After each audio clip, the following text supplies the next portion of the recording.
ವೀಕ್ಷಕರೇ, ಧನುರಾಶಿಯ ಮೇ ತಿಂಗಳ ಮಾಸ ಭವಿಷ್ಯ. ಮೇ ತಿಂಗಳಲ್ಲಿ ಧನುರಾಶಿಯವರಿಗೆ ಏನು ಫಲ ಸಿಗ್ತಾ ಇದೆ, ಏನು ಪ್ರಯೋಜನಗಳಿದೆ, ಏನು ಲಾಭವಿದೆ, ಏನು ಎಚ್ಚರಿಕೆಗಳನ್ನ ಅನುಸರಿಸಬೇಕು ಅನ್ನುವಂತಹ ವಿಸ್ತೃತವಾಗಿರತಕ್ಕಂತ ವಿಷಯವನ್ನ ನಾವು ಈ ವಿಡಿಯೋದಲ್ಲಿ ತಿಳಿದುಕೊಳ್ತಾ ಇರತಕ್ಕಂಥದ್ದು. ವಿಡಿಯೋ ನಿಮಗಂತೂ ತುಂಬಾ ಅಂದ್ರೆ ತುಂಬಾ ಉಪಯೋಗ ಆಗುತ್ತೆ. ಯಾಕಂದ್ರೆ ವಿಡಿಯೋದ ಕೊನೆಯಲ್ಲಿ ಅದ್ಭುತವಾದ ಪರಿಹಾರಗಳು ನಿಮಗಾಗಿ ಇರತಕ್ಕಂಥದ್ದು. ಸರಳವಾದ ಸುಲಭವಾದ ಪರಿಹಾರ, ಪ್ರಯೋಜನಕಾರಿಯಾದಂತಹ ಪರಿಹಾರಗಳು. ತಡ ಮಾಡೋದ್ ಬೇಡ, ಬನ್ನಿ ಡೈರೆಕ್ಟ್ ಆಗಿ ವಿಡಿಯೋ ಸ್ಟಾರ್ಟ್ ಮಾಡೋಣ. ಧನುರಾಶಿಯ ಜನ್ಮ ನಕ್ಷತ್ರಗಳು: ಮೂಲ ನಕ್ಷತ್ರದ 4 ಚರಣಗಳು, ಪೂರ್ವಾಷಾಢ ನಕ್ಷತ್ರದ 4 ಚರಣಗಳು, ಉತ್ತರಾಷಾಢ ನಕ್ಷತ್ರದ 1ನೇ ಚರಣ ಸೇರಿರತಕ್ಕಂತಹ ಧನುರಾಶಿ. ಧನುರಾಶಿಯವರ ಮಿತ್ರ ರಾಶಿ ಮೇಷ ಮತ್ತು ಸಿಂಹ ಆದ್ರೆ, ಶತ್ರು ರಾಶಿ ಕಟಕ, ವೃಶ್ಚಿಕ, ಮೀನ ಆಗಿರ್ತಕ್ಕಂಥದ್ದು. ಇಂತಹ ಧನುರಾಶಿಯವರಿಗೆ ಈ ಮೇ ತಿಂಗಳ ಫಲವನ್ನ ತಿಳಿಸ್ತಾ ಇರೋದಕ್ಕಿಂತ ಮುಂಚೆ ದಯವಿಟ್ಟು ನೀವು ಫಸ್ಟ್ ಟೈಮ್ ಚಾನಲ್ ನೋಡ್ತಾ ಇದ್ರೆ ಅಥವಾ ಈ ಬಹಳ ದಿನಗಳಿಂದ ನೋಡ್ತಾ ಇದ್ದು ಸಬ್ಸ್ಕ್ರೈಬ್ ಮಾಡ್ಕೊಂಡಿಲ್ಲ ಅಂತಂದ್ರೆ ಸಬ್ಸ್ಕ್ರೈಬ್ ಮಾಡ್ಕೊಳ್ಳಿ, ಬೆಲ್ ಐಕನ್ ಪ್ರೆಸ್ ಮಾಡ್ಕೊಳ್ಳಿ. ಫೇಸ್ಬುಕ್ ಅಲ್ಲೂ ನಮ್ಮ ಚಾನಲ್ ಸಿಗ್ತಾ ಇದೆ, ಫಾಲೋ ಮಾಡ್ಕೊಳ್ಳಿ ಅನ್ನುವಂತ ಮಾತನ್ನ ಹೇಳ್ತಾ ಬನ್ನಿ ಈ ಒಂದು ತಿಂಗಳ ಫಲವನ್ನ ವಿಸ್ತೃತವಾದ ಮಾಹಿತಿಯನ್ನ ನೋಡೋಣ. ನೋಡಿ, ಮೇ ತಿಂಗಳಲ್ಲಿ ಈ ಧನುರಾಶಿಯವರಿಗೆ ವಿಶೇಷವಾಗಿರತಕ್ಕಂತಹ ಒಂದು ಜವಾಬ್ದಾರಿ ಇರುತ್ತೆ, ವಿಶೇಷವಾಗಿರತಕ್ಕಂತಹ ಒಂದು ಚಿಂತೆ ಇರುತ್ತೆ. ನಿಮ್ಮ ಮನಸ್ಸಿನಲ್ಲಿ ಏನೋ ಒಂದು ಸಾಧನೆ ಮಾಡಬೇಕು, ಏನೋ ಒಂದು ಗುರಿಯನ್ನ ಮುಟ್ಟಬೇಕು, ಒಂದು ಸಾಧನೆಯನ್ನ ಮಾಡಬೇಕು ಅನ್ನುವಂತ ನಿಟ್ಟಿನಲ್ಲಿ ಬಹಳಷ್ಟು ಶ್ರಮ ವಹಿಸ್ತಕ್ಕಂತಹ ಸನ್ನಿವೇಶಗಳು ಮತ್ತು ಅದರ ಒಂದು ಭಾವ ನಿಮ್ಮ ಮನಸ್ಸಿನದ್ದಕ್ಕೂ ತುಂಬಿರ್ತಕ್ಕಂಥದ್ದು.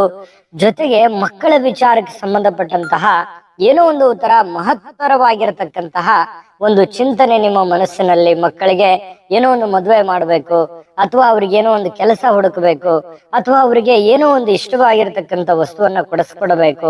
ಈ ರೀತಿಯಾಗಿ ಅವರಿಗೆ ಬೇಕು ಬೇಡಗಳ ಬಗ್ಗೆ ಒಂದು ಚಿಂತನೆ ಅನ್ನುವಂಥದ್ದು ನಿಮ್ಮ ಮನಸ್ಸಿನಲ್ಲಿ ಕಂಡು ಬರ್ತಾ ಇರತಕ್ಕಂಥದ್ದು. ಇನ್ನು ಈ ತಿಂಗಳ ಅರ್ಧದಲ್ಲಿ ಶುಭದಾಯಕವಾಗಿರತಕ್ಕಂತ ಫಲಗಳು ನಿಮಗೆ ಖಂಡಿತವಾಗಿಯೂ ಸಿಗುತ್ತೆ. ತಾಳ್ಮೆ ಮತ್ತು ಸಂಯಮ ಮತ್ತು ಬುದ್ಧಿವಂತಿಕೆ, ಸಮಯ ಪ್ರಜ್ಞೆ ಅನ್ನುವಂಥದ್ದು ಬಹಳ ಮುಖ್ಯವಾಗಿ ಬೇಕಾಗತ್ತೆ. ಆ ತಾಳ್ಮೆಯಿಂದ ನಡೆದುಕೊಂಡ್ರೆ ಖಂಡಿತ ಅದ್ಭುತವಾದಂತಹ ಪರಿಹಾರಗಳು ನಿಮಗೆ ಸಿಗುವಂಥದ್ದು. ಇನ್ನು ಒಳ್ಳೆಯ ಸಮಯ ಇರತಕ್ಕಂಥದ್ದು, ಚಿಂತೆ ಮಾಡತಕ್ಕಂತ ಅವಶ್ಯಕತೆ ಇಲ್ಲ.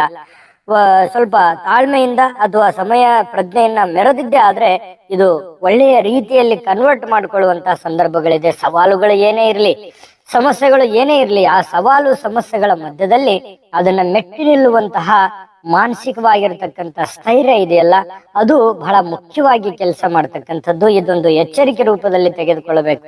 ಅಂಜಬಾರದು, ಕುಗ್ಗಬಾರದು, ತಗ್ಗಬಾರದು. ಏನೋ ಕಷ್ಟ ಬಂತು, ಏನೋ ಒಂದು ನೋವು ಬಂತು ಅಂತೇಳಿ ಜಾಸ್ತಿ ಚಿಂತೆ ಮಾಡಿಕೊಂಡು ಕುಗ್ಗುವಂತಹ ಪ್ರಯತ್ನವನ್ನ ಮಾಡ್ಕೊಳಕ್ ಹೋಗ್ಬೇಡಿ. ಧೈರ್ಯಂ ಸರ್ವತ್ರ ಸಾಧನಂ. ಧೈರ್ಯದಿಂದ ಮುನ್ನುಗ್ಗಿದೆ ಆದ್ರೆ ಮೈನಸ್ ಇರುವಂತದ್ದು ಪ್ಲಸ್ ಆಗುತ್ತೆ. ಧೈರ್ಯದಿಂದ ಖಂಡಿತವಾಗಿಯೂ ನೀವು ಅಂದುಕೊಂಡಂತ ಕಾರ್ಯಗಳಲ್ಲಿ ಜಯ ಸಿಗುವಂತಹ ಸನ್ನಿವೇಶಗಳು ಕಂಡು ಬರ್ತಾ ಇರತಕ್ಕಂಥದ್ದು. ಇನ್ನು ಸ್ನೇಹಿತರು ಮತ್ತು ಬಂಧುಗಳು ನಿಮಗೆ ಒಳ್ಳೆಯ ರೀತಿಯಲ್ಲಿ ಪ್ರಭಾವ ಬೀರುವಂತದ್ದು. ಏನೋ ಒಂಥರ ಧೈರ್ಯ ಇರುತ್ತೆ, ಅವ್ರು ಕೊಡ್ತಾರೋ ಕೊಡಲ್ವೋ, ಅವ್ರು ಬಂದು ನಿಲ್ತಾರೋ ನಿಲ್ಲಲ್ವೋ, ಏನೋ ಒಂಥರ ಮನಸ್ಸಿಗೆ ಸಮಾಧಾನ ಅಥವಾ ಧೈರ್ಯ, ಏನೋ ನನಗೆ ಕಷ್ಟ ಕಾಲದಲ್ಲಿ ಬಂದು ನಿಲ್ಲಬಹುದು, ಆಗಬಹುದು, ನನ್ನ ಬೆನ್ನಿಗೆ ನಿಲ್ಲಬಹುದು, ನನ್ನ ಪರವಾಗಿ ನಿಲ್ಲಬಹುದು ಅನ್ನುವಂತಹ ಮಾನಸಿಕವಾಗಿರ್ತಕ್ಕಂಥ ಒಂದು ಸ್ಥೈರ್ಯ ಅನ್ನುವಂಥದ್ದು ಕೆಲವೊಂದು ಜನರಿಗೆ ಕಂಡು ಬರ್ತಾ ಇರತಕ್ಕಂಥದ್ದು. ಸಂತಾನ ಮತ್ತು ಸ್ತ್ರೀ ಪಕ್ಷದಿಂದ ಸ್ವಲ್ಪ ಚಿಂತೆ ಇರುತ್ತೆ. ಯಾಕಂತಂದ್ರೆ ಮಕ್ಕಳ ವಿಚಾರದಲ್ಲಿ ಚಿಂತೆ, ಜೊತೆಗೆ ಈ ತಾಯಿ ವರ್ಗನೋ ಅಥವಾ ಹೆಂಡತಿ ವರ್ಗನೋ ಅಥವಾ ಏನೋ ಅತ್ತೆ ವರ್ಗದವರಿಂದನೋ ಒಂದು ಚಿಂತೆಯನ್ನ ನಿಮ್ಮ ಮನಸ್ಸಿನಲ್ಲಿ ಮನೆ ಮಾಡಿರ್ತಕ್ಕಂಥದ್ದು ಕಂಡು ಬರುತ್ತೆ. ಆದ್ರೆ ಶುಭ ಸಮಾಚಾರ ಕೇಳುವಂತ ಸನ್ನಿವೇಶಗಳಿದೆ ಈ ತಿಂಗಳಲ್ಲಿ. ಬೇರೆ ಕಡೆಯಿಂದ ಒಂದು ಶುಭ ಸನ್ನಿವೇಶಗಳು, ಶುಭ ಸಮಾಚಾರಗಳು ನಿಮಗೆ ಬರುವಂತಹ ಸನ್ನಿವೇಶದಿಂದ ನಿಮ್ಮ ಮನಸ್ಸಿಗೆ ಸ್ವಲ್ಪ ಸಮಾಧಾನ, ಶಾಂತಿ ಬರುವಂತಹ ಸನ್ನಿವೇಶಗಳಿದೆ.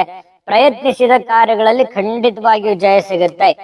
ಪ್ರಯತ್ನ ನಿರಂತರವಾಗಿರಬೇಕು. ಆ ಪ್ರಯತ್ನವನ್ನ ನಿಲ್ಲಿಸಿದ್ದೆ ಆದ್ರೆ ಸೋಲನ್ನ ಸುಲಭವಾಗಿ ಒಪ್ಪಿಕೊಂಡಾಗನೇ ಅರ್ಥ. ಹಾಗಾಗಿ ಆ ಪ್ರಯತ್ನವನ್ನ ನಿರಂತರವಾಗಿ ಮಾಡ್ಕೊಳ್ಳಿ, ಅದರಿಂದ ಖಂಡಿತ ನಿಮಗೆ ಒಳ್ಳೆ ಫಲ ಸಿಗುತ್ತೆ, ಜಯ ಸಿಗುತ್ತೆ. ಇನ್ನು ಕುಟುಂಬದೊಂದಿಗೆ ಸ್ವಲ್ಪ ಸಮಯವನ್ನ ಕಳೆಯುವಂತಹ ಸನ್ನಿವೇಶಗಳು ಕಂಡು ಬರುತ್ತೆ. ಕೆಲವೊಂದು ಜನರಿಗೆ ಮನಸ್ಸು ಉತ್ಸುಕತೆಯಿಂದ ಕೂಡಿರ್ತಕ್ಕಂಥದ್ದು, ಏನೋ ಒಂಥರ ಸವಾಲುಗಳು ಮಧ್ಯದಲ್ಲೂ ಮಾಡಬೇಕು, ಮುಂದೆ ಬರಬೇಕು, ಏನನ್ನಾದ್ರೂ ಒಂದು ಸಾಧಿಸಬೇಕು ಅನ್ನುವಂತ ಛಲ, ಹಠ ಮನಸ್ಸಿನಲ್ಲಿ ಮನೆ ಮಾಡಿರುವಂತಹ ಸನ್ನಿವೇಶಗಳು ಅದು ನಿಮಗೆ ಪಾಸಿಟಿವ್ ಆಗಿರತಕ್ಕಂತಹ ಫಲಗಳನ್ನ ತಂದು ಕೊಡುತ್ತೆ. ಇನ್ನು ನಿಮಗೆ ಅದ್ಭುತವಾಗಿರತಕ್ಕಂತ ವಿಷಯಗಳನ್ನ ತಿಳಿಸುವಂತದ್ದಿದೆ. ಆದ್ರೆ ಅದಕ್ಕಿಂತ ಮುಂಚೆ ಅದ್ಭುತವಾಗಿರುವಂತಹ ಒಂದು ವಿಡಿಯೋ ಇದೆ, ನೋಡ್ಕೊಂಡು. ವೀಕ್ಷಕರೇ, ನೀವಿನ್ನೂ ನಿಮ್ಮ ಜಾತಕ ಬರ್ಸೇ ಇಲ್ವಾ? ನಿಮ್ಮ ಮಕ್ಕಳ ಜಾತಕ ನೀವಿನ್ನೂ ತೆಗೆದುಕೊಂಡೇ ಇಲ್ವಾ? ಜಾತಕ ತಗೊಳ್ಳುವಂತದ್ದಕ್ಕೆ ಒಂದು ಸುವರ್ಣ ಅವಕಾಶ ಇದೆ. ಈ ವಿಡಿಯೋದ ಕೆಳಗಡೆ ಅಂದ್ರೆ ಡಿಸ್ಕ್ರಿಪ್ಷನ್ ಇದೆ, ಈ ವಿಡಿಯೋದಲ್ಲ, ಈ ವಿಡಿಯೋದ ಕೆಳಗಡೆ ಡಿಸ್ಕ್ರಿಪ್ಷನ್ ಇದೆ. ಆ ಡಿಸ್ಕ್ರಿಪ್ಷನ್ ಅಲ್ಲಿ ಒಂದು ಲಿಂಕ್ ಇದೆ. ಆ ಲಿಂಕಿನ ಮೇಲೆ ಕ್ಲಿಕ್ ಮಾಡಿದ್ರೆ ಮತ್ತೊಂದು ವಿಡಿಯೋ ಓಪನ್ ಆಗುತ್ತೆ. ಆ ವಿಡಿಯೋ ನೋಡಿದ ಮೇಲೆ ನಿಮಗೆ ಜಾತಕದ ಸಂಪೂರ್ಣ ಮಾಹಿತಿ ಸಿಗುತ್ತೆ. ನೀವು ಉಪಯೋಗ ಮಾಡ್ಕೊಳ್ಳಿ ಅಂತ ಹೇಳ್ತಾ, ಈಗಲೇ ಆರ್ಡರ್ ಮಾಡ್ಕೊಂಡು ತರಿಸ್ಕೊಳ್ಳಿ ಅಂತ ಹೇಳ್ತಾ. ನೋಡಿದ್ರಲ್ಲ ವೀಕ್ಷಕರೇ, ಇದು ಅಂತಿಂತ ಜಾತಕ, ಆರ್ಡಿನರಿ ಜಾತಕ ಅಲ್ಲ. 80ರಿಂದ 100 ಪುಟದ ಸಂಪೂರ್ಣ ಜನ್ಮ ಜಾತಕ ಫಲ, ನಿಮ್ಮದೇ ಆಗಿರುವಂತಹ ಸಂಪೂರ್ಣ ಜನ್ಮ ಜಾತಕ ಫಲ. ನೀವೇ ಸುಲಭವಾಗಿ ಆರಾಮಾಗಿ ಓದ್ಕೊಂಡು ತಿಳ್ಕೊಬೇಕಾಗಿರತಕ್ಕಂತ ಈ ಜನ್ಮ ಜಾತಕ ಫಲ ಭಾರತದ ಎಲ್ಲ ಭಾಷೆಗಳಲ್ಲಿಯೂ ಕೂಡ ಸಿಗ್ತಾ ಇರತಕ್ಕಂಥದ್ದು. ಈಗಲೇ ಆರ್ಡರ್ ಮಾಡ್ಕೊಂಡು ತರಿಸ್ಕೊಳ್ಳಿ ಅನ್ನುವಂತ ಮಾತನ್ನ ಹೇಳ್ತಾ ಬನ್ನಿ. ಹಾಗಿದ್ರೆ ಈ ತಿಂಗಳಲ್ಲಿ ಅಂದ್ರೆ ಮೇ ತಿಂಗಳಲ್ಲಿ ಧನು ರಾಶಿಯವರಿಗೆ ಏನು ಒಂದು ಫಲ ಸಿಗ್ತಾ ಇದೆ ಅಂತಂದ್ರೆ, ನೋಡಿ, ರಾಜಕೀಯ ಧುರೀಣರಿಗೆ ಬಹಳಷ್ಟು ಒಳ್ಳೆಯ ಅವಕಾಶಗಳು ಕಂಡು ಬರುತ್ತೆ. ಒಳ್ಳೆ ವ್ಯಕ್ತಿಗಳ ಭೇಟಿ ಆಗ್ಬೋದು. ಹೆಚ್ಚಿನ ಮೇಲ್ವರ್ಗದ VVIP ಜನಗಳೊಂದಿಗೆ ಒಂದು ಸಾಮರಸ್ಯವನ್ನ ಸಾಧಿಸ್ತಕ್ಕಂತ ಸನ್ನಿವೇಶಗಳಿದೆ. ಏನೋ ಒಂಥರ ಒಳ್ಳೆಯ ಸ್ಥಾನಮಾನಗಳನ್ನ ಪಡ್ಕೊಳ್ಳುವಂತಹ ಸನ್ನಿವೇಶಗಳು ಕೂಡ ಈ ಒಂದು ಮೇ ತಿಂಗಳಲ್ಲಿ ಧನು ರಾಶಿಯವರಿಗೆ ಇರ್ತಕ್ಕಂಥದ್ದು. ಸಮಾಜದಲ್ಲಿ ಗೌರವ ಸಿಗುವಂತದ್ದು, ಈ ಸಂಘ ಸಂಸ್ಥೆಗಳಲ್ಲಿ ಕೆಲಸ ಮಾಡ್ತಕ್ಕಂಥವ್ರಿಗೆ, ಸಾರ್ವಜನಿಕ ವಲಯದಲ್ಲಿ ಗುರುತಿಸಿಕೊಂಡಿರ್ತಕ್ಕಂಥ ವ್ಯಕ್ತಿಗಳಿಗೆ ಬಹಳಷ್ಟು ಪ್ರತಿಷ್ಠೆಗಳು ಸಿಗುವಂತಹ ಸನ್ನಿವೇಶಗಳು ಕಂಡು ಬರ್ತಾ ಇರತಕ್ಕಂಥದ್ದು. ಆತ್ಮೀಯರ ಭೇಟಿಯಿಂದ ಏನೋ ಒಂಥರ ಸಂತೋಷ ಆಗುತ್ತೆ. ಯಾವ್ದೊಂದು ಪುಣ್ಯಕ್ಷೇತ್ರಕ್ಕೆ ಹೋಗ್ಬೋದು, ಆತ್ಮೀಯ ಸ್ನೇಹಿತರ ಭೇಟಿ ಆಗ್ಬೋದು, ಅಥವಾ ನಿಮ್ಮ ಹಳೆಯ ದಿನಗಳ ನೆನಪುಗಳನ್ನ ನೀಡುವಂತಹ ಕ್ಷೇತ್ರಗಳಿಗೆ ಭೇಟಿ ನೀಡುವಂತಹ ಸನ್ನಿವೇಶಗಳು ಕಂಡು ಬರುತ್ತೆ. ಅದರಿಂದ ಮನಸ್ಸಿಗೆ ಸಮಾಧಾನ, ಶಾಂತಿ ಸಿಗುವಂತಹ ಸನ್ನಿವೇಶಗಳಿದೆ. ಮನೆಯನ್ನ ನೀವೇನಾದ್ರೂ ಸೈಟ್ ಕೊಳ್ಳಬೇಕು, ಮನೆ ಕೊಳ್ಳಬೇಕು ಅಂತಂದ್ರೆ ಖಂಡಿತವಾಗಿಯೂ ಕೊಳ್ಳಬಹುದು. ಆದ್ರೆ ನಿಮ್ಮ ಹಣಕಾಸಿನ ಆರ್ಥಿಕ ಸ್ಥಿತಿಗತಿಗಳನ್ನ ನೋಡಿಕೊಂಡು ನೀವೊಂದು ನಿರ್ಧಾರಕ್ಕೆ ಬರುವಂತದ್ದು ಬಹಳ ಒಳ್ಳೆ ವಿಚಾರ.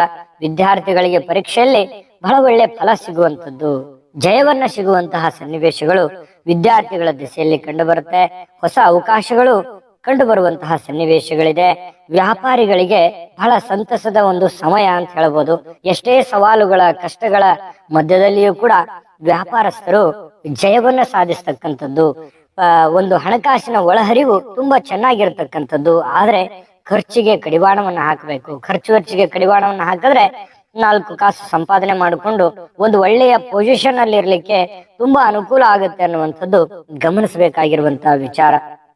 ಈ ಶತ್ರುಗಳು ನಿಮ್ಮನ್ನ ಓವರ್ಟೇಕ್ ಮಾಡ್ಬೇಕು ಅನ್ನುವಂತ ಯೋಚನೆಯಲ್ಲಿದ್ರೆ ಅವರಿಗೆ ನೀವು ಒಳ್ಳೆ ರೀತಿಯಲ್ಲಿ ಟಕ್ಕರ್ ಕೊಡುವಂತಹ ಸನ್ನಿವೇಶಗಳು ಕಂಡು ಬರುತ್ತೆ. ವ್ಯಾಜ್ಯದಲ್ಲಿ ನಿಮಗೆ ಜಯ ಸಿಗುವಂತಹ ಸನ್ನಿವೇಶಗಳಿದೆ. ಈ ಸರ್ಕಾರಿ, ಅರೆ ಸರ್ಕಾರಿಯಲ್ಲಿ ಕೆಲಸ ಮಾಡ್ತಕ್ಕಂತಹ ಅಧಿಕಾರಿಗಳಿಗೆ ಒಳ್ಳೆಯ ಅವಕಾಶಗಳೇನೋ ಇದೆ, ಆದ್ರೆ ಅಷ್ಟೇ ಸವಾಲುಗಳಿದೆ. ನಿಮ್ಮ ಸ್ವಲ್ಪ ಸುತ್ತಮುತ್ತ ಏನ್ ನಡೀತಾ ಇದೆ, ನಿಮ್ಮ ಸುತ್ತಮುತ್ತ ಇರುವಂತ ಜನಗಳು ಏನ್ ಯೋಚನೆಯನ್ನ ರೂಪಿಸ್ಕೊಳ್ತಾ ಇದ್ದಾರೆ ಅನ್ನುವಂಥದ್ರ ಅರಿವು ನಿಮ್ಮಲ್ಲಿ ಇಟ್ಕೊಂಡು ನೀವು ಕೆಲಸ ಮಾಡಿದ್ರೆ ಒಳ್ಳೆಯ ಲಾಭಗಳು, ಅನುಕೂಲತೆಗಳು ನೀವು ಪಡ್ಕೊಳ್ಳುವಂತಹ ಸನ್ನಿವೇಶಗಳು ಈ ತಿಂಗಳಲ್ಲಿ ನಿಮಗೆ ಕಂಡು ಬರ್ತಾ ಇರ್ತಕ್ಕಂಥದ್ದು. ಜೊತೆಗೆ ಈ ಕಲಾವಿದರಿಗೆ ಸ್ವಲ್ಪ ಏನೋ ಒಂಥರ ಅವಕಾಶಕ್ಕಾಗಿ ಪ್ರಯತ್ನ ಪಡುವಂತಹ ಸನ್ನಿವೇಶಗಳಿದೆ. ಪ್ರಯತ್ನ ಪಡಿ, ಅದರಿಂದ ಬಹಳ ಲಾಭಗಳು ಸಿಗುವಂತಹ ಸನ್ನಿವೇಶಗಳಿದೆ ಅನ್ನುವಂಥದ್ದನ್ನ ಗಮನದಲ್ಲಿಟ್ಕೊಳ್ಳಿ. ಒಟ್ಟಾರೆಯಾಗಿ ಈ ತಿಂಗಳಲ್ಲಿ ನಿಮಗೆ ಅದ್ಭುತವಾದ ಫಲ ಇದೆ. ಆದ್ರೆ ಅಲ್ಲೇ ಕೆಲವೊಂದು ಎಚ್ಚರಿಕೆಗಳಿದೆ ಈ ವಿಡಿಯೋದಲ್ಲಿ. ಅದನ್ನ ನೀವು ಗಮನದಲ್ಲಿಟ್ಕೊಂಡು ಅದನ್ನ ಫಾಲೋ ಮಾಡಿದ್ರೆ ಈ ತಿಂಗಳಲ್ಲಿ ನಿಮಗೆ ಅತ್ಯುನ್ನತವಾಗಿರುವಂತಹ ಫಲಗಳು ಸಿಗುತ್ತೆ ಅನ್ನುವಂಥದ್ದಂತೂ ಸ್ಪಷ್ಟವಾಗಿರ್ತಕ್ಕಂಥದ್ದು. ಇನ್ನು ಅದ್ಭುತವಾದ ಪರಿಹಾರಗಳನ್ನ ತಿಳಿಸ್ಬೇಕಲ್ವಾ? ಪರಿಹಾರಗಳನ್ನು ತಿಳಿಸೋದಕ್ಕಿಂತ ಮುಂಚೆ ನಮ್ಮ ಈ ವಿಡಿಯೋ ಉಪಯೋಗ ಆಗಿದೆ ಅಂತ ಭಾವಿಸಿದೀವಿ. ಉಪಯೋಗ ಆಗಿದ್ರೆ ಲೈಕ್ ಮಾಡಿ, ಶೇರ್ ಮಾಡಿ, ನಮ್ಮ ಚಾನಲ್ ಸಬ್ಸ್ಕ್ರೈಬ್ ಮಾಡ್ಕೊಳ್ಳಿ, ಬೆಲ್ ಐಕಾನ್ ಪ್ರೆಸ್ ಮಾಡ್ಕೊಳ್ಳಿ. ಫೇಸ್ಬುಕ್ ಅಲ್ಲೂ ನಮ್ಮ ಚಾನಲ್ ಸಿಗ್ತಾ ಇದೆ, ಫಾಲೋ ಮಾಡ್ಕೊಳ್ಳಿ. ವಿಡಿಯೋದ ಕೆಳಗಡೆ ಡಿಸ್ಕ್ರಿಪ್ಷನ್ ಅಲ್ಲಿ ಲಿಂಕ್ ಇದೆ, ಅಲ್ಲೂ ಕೂಡ ಮೇ ತಿಂಗಳ 12 ರಾಶಿಯವರ ರಾಶಿಫಲದ ಲಿಂಕ್ ಸಿಗುತ್ತೆ. ನಿಮಗೆ ಬೇಕಾಗಿರುವಂತಹ ವಿಡಿಯೋಗಳನ್ನ ನೋಡ್ಕೊಂಡು ತಿಳ್ಕೊಳ್ಳಿ ಅನ್ನುವಂತ ಮಾತನ್ನ ಹೇಳ್ತಾ ಬನ್ನಿ. ಹಾಗಿದ್ರೆ ಪರಿಹಾರವನ್ನ ಏನ್ ಮಾಡ್ಕೋಬೇಕಂತಂದ್ರೆ, ನೋಡಿ, ಶ್ರೀ ಲಕ್ಷ್ಮೀ ನರಸಿಂಹ ಸ್ವಾಮಿಯ ಸ್ತೋತ್ರವನ್ನ ಪಠಣ ಮಾಡ್ತಕ್ಕಂತ ಪ್ರಯತ್ನವನ್ನ ಮಾಡ್ಕೊಳ್ಳಿ. ಹುತ್ತದ ಪೂಜೆಯನ್ನು ಮಾಡ್ತಕ್ಕಂಥದ್ದು, ಹುತ್ತಕ್ಕೆ ಪೂಜೆಯನ್ನು ಮಾಡತಕ್ಕಂತ ಪ್ರಯತ್ನವನ್ನ ಮಾಡ್ಕೊಳ್ಳಿ. ಜೊತೆಗೆ ದುರ್ಗಾದೇವಿಗೆ ಪ್ರತಿ ಶುಕ್ರವಾರ ತುಪ್ಪದ ದೀಪವನ್ನು ಬೆಳಗಿಸ್ತಕ್ಕಂತಹ ಪ್ರಯತ್ನವನ್ನ ಮಾಡ್ಕೊಳ್ಳಿ. ಮಹಾತ್ಮರಿಗೆ ಹಳದಿ ವಸ್ತ್ರ ದಾನವನ್ನು ಮಾಡತಕ್ಕಂತಹ ಪ್ರಯತ್ನವನ್ನು ಮಾಡಿ, ಗುರುಗಳ ಸೇವೆಯನ್ನ ಮಾಡಿ, ತಂದೆ ತಾಯಿಗಳ ಸೇವೆಯನ್ನ ಮಾಡ್ಕೊಳ್ಳಿ, ಅವರ ಆಜ್ಞೆಯನ್ನ ಪಾಲಿಸ್ತಕ್ಕಂತಹ ಪ್ರಯತ್ನವನ್ನು ಮಾಡ್ಕೊಳ್ಳಿ. ಖಂಡಿತವಾಗಿಯೂ ನಿಮಗೆ ಲಾಭದಾಯಕವಾದ ಶುಭದಾಯಕವಾಗಿರ್ತಕ್ಕಂತಹ ಫಲಗಳು ಸಿಗುತ್ತೆ. ಶುಭದಾಯಕವಾದ ಫಲಗಳು ಸಿಗಲಿ. ತಾಯಿ ಅನ್ನಪೂರ್ಣೇಶ್ವರಿ ಸಕಲ ಅಷ್ಟೈಶ್ವರ್ಯಗಳನ್ನ ಕೊಟ್ಟು ಕರುಣಿಸ್ಲಿ ಅಂತ ಪ್ರಾರ್ಥನೆ ಮಾಡ್ಕೊಳ್ತಾ ಸರ್ವೇ ಜನಃ ಸುಖಿನೋ ಭವಂತು.